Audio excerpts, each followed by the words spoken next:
Hey boys and girls, I'm going to try something a little different today. I'm going to try to do kind of just a screen capture, or again, using my cam to show actually what's on the screen. So this is actually the first question on tomorrow's assignment for you guys, or today once you guys see it.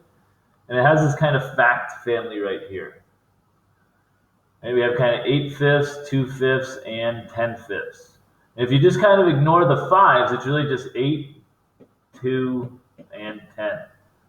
Which is like 8 plus 2 equals 10. And you can also say 2 plus 8 equals 10. 10 minus 8 equals 2. And 10 minus 2 equals 8. Those kind of related math facts in the fact family. Well, really the same exact thing happens with fractions, just the 5 is going to be on the bottom. So it's 8/5 plus 2/5 equals 10/5. And you flip it around. 2/5 plus 8/5 equals 10/5 are two addition problems. Then we flip it around to subtraction, just like over here, just really with 5 underneath. 10/5 minus 8/5 equals 2/5. And then 10/5 minus 2/5 equals 8/5. And you're able to kind of see those connections.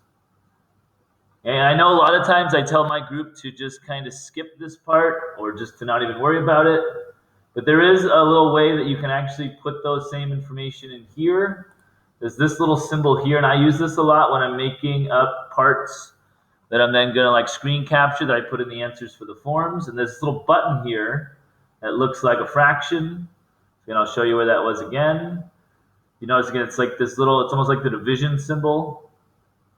If I click on that, then I can hit this. And I can actually put those same exact things in there. 8/5. Hit the plus sign. Then I hit the fraction button again. Plus 2/5.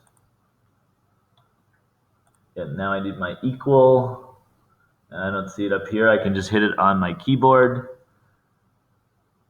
And then 10/5. I can actually create these parts here. And then I would do the same thing, and I would flip around the 2/5 plus 8/5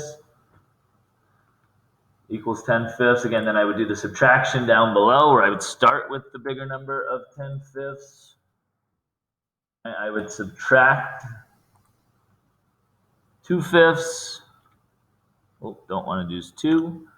Again, I click on the fraction symbol again. And then again, the equal sign. That's just from my keyboard. And then 8/5.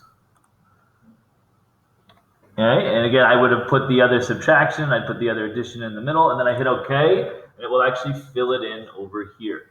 Let me just clear the ink so it's not in the way. So again, if you're going to submit that, again, I would have all 4. I would have this flipped around again.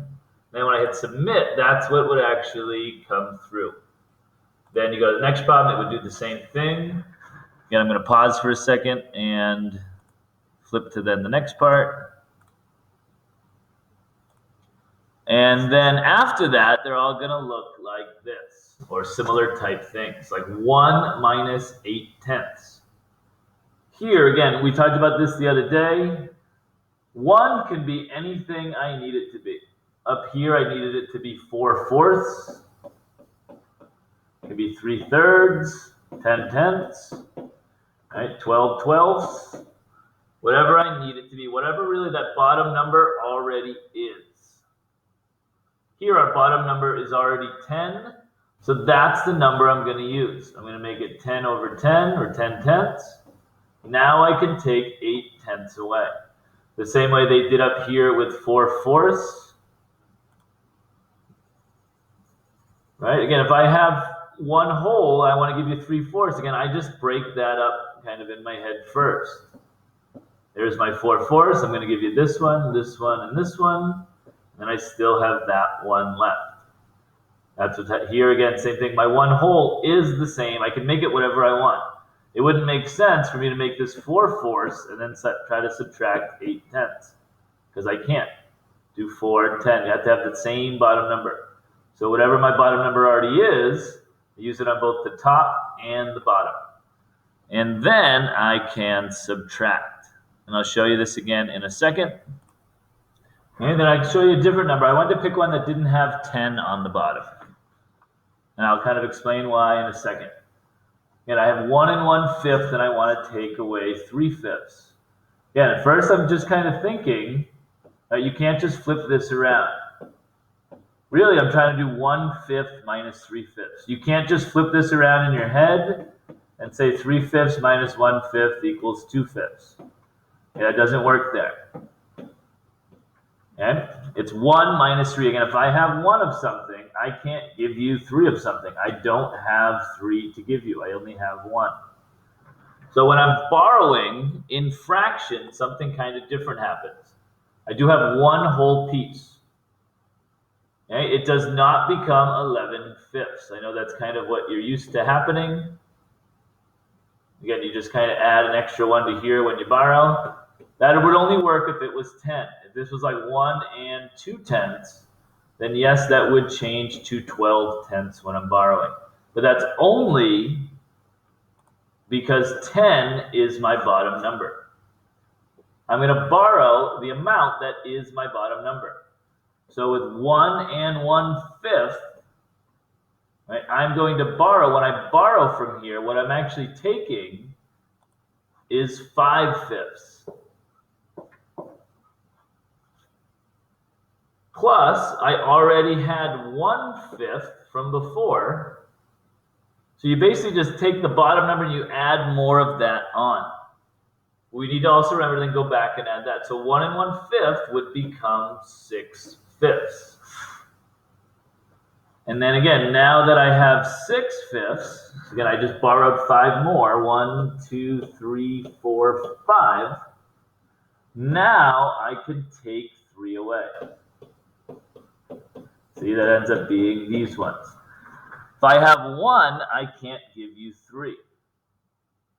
Once I call it 6/5, now I can take those 3 I owe you away. And then you can see there would still be 3 left. And again, bottom number just stays the same. So that's why that bottom number is so important. Whatever it already was.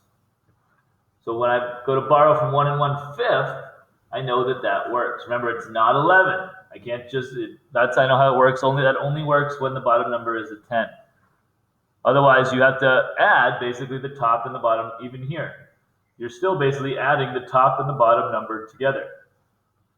Okay, or again, if this was 2 3/4, we'll learn this later. Again, I'm going to borrow 1 here. I would end up with something like 1 7/4. We'll get to that later. Let's see how, again, then I can subtract whatever that other piece is. That's just kind of renaming it. All right, so hopefully that makes a bit of sense, and that will help you out today, along with the slides and other things we're going to work on. But I figured I would try this different way of recording to see how it works.